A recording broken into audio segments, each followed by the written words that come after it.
எங்க உங்க அப்பா மோகல ஏய் என்னடி இது குழம்பா வச்சுக்கிறேன் நீ இதுக்கு அந்த வானல போட்டு அம்மா வேக உடைக்க. ஐயோ அப்படியே உங்க அம்மா விட்டு சீக்கணும் உடையுது. அரிக்கட்டவள குழம்பு வைக்க தெரியல உனக்கு. ஏன் அந்த குழம்புக்கு நான் நல்லா தானே இருக்குது. மனுஷன் சாப்பிடுவான் அத்தை. அதுக்கு நீ ஒரு நாளைக்கு வச்சு பாரு தெரியும். நான் ஒரு நாள் வச்சு பாக்குறேன். ஏடி நான் வச்சு பாக்குறதுக்கு உனைய எதுக்கு கல்யாணம் பண்ணி வந்தேன்? வீட்டுல அது இல்லை இது இல்லைன்னு சொல்றேன் இல்ல. இஞ்சி ஃபுல்லா கோவரமா அடிக்க வச்சுக்கிறேன். என் வீட்டு காசு தாண்டி வீணா போகுது. வரமா என்னடா ஏன் சண்டை போடுங்க? ஆமா அட குழம்பு வைக்க சொன்னமாமா வச்சுக்கிறா குழம்பு.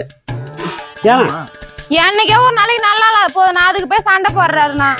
ஏன்டா என்னைக்காவது ஒரு நாள் தானே அப்படி ஆகுது? அட நீ வேற மாமா சாப்பிட முடியல. உனக்கு பிடிக்கலாம் நாய்கிட்ட கொட்டிட்டு போ. சொன்ன மாதிரி நாய்கிட்ட கூட்டு போக வேண்டாம். நாய்க்கு நான் எங்க மாமா போவேன்? நாய் இல்ல எவ்வளவு நாய் கிடக்குது. அட நீ வேற மாமா ஏற்கனவே 5 நாய் செத்துச்சு. 6வது நாய் எங்க பாரு காலை கிளப்பி கிடக்குது. அது இருக்குதோ இல்லையான்னு தெரியல. ஏமாமா நாய் எதுக்கு வளர்ப்பாங்க? வீட்டு காவலுக்கு வீட்டுக்கு காவ வளர்ப்பாங்கல்ல. நீ நாய் சித்திர கூடாதுன்னு நான் காவ காத்து உட்காந்து இருக்கிறேன். ஆமா மாப்பிள்ள எதுக்கு பார்த்து தேராது பழுக்கிறாரு. அது நைட்டு பார்த்தா தான் தெரியும். நல்ல குழம்பு அவன் திட்டுறான் பாருமா. நான் வரண்டாதே வரேன். பாத்தியா அவரே ஓடுறாரு. படி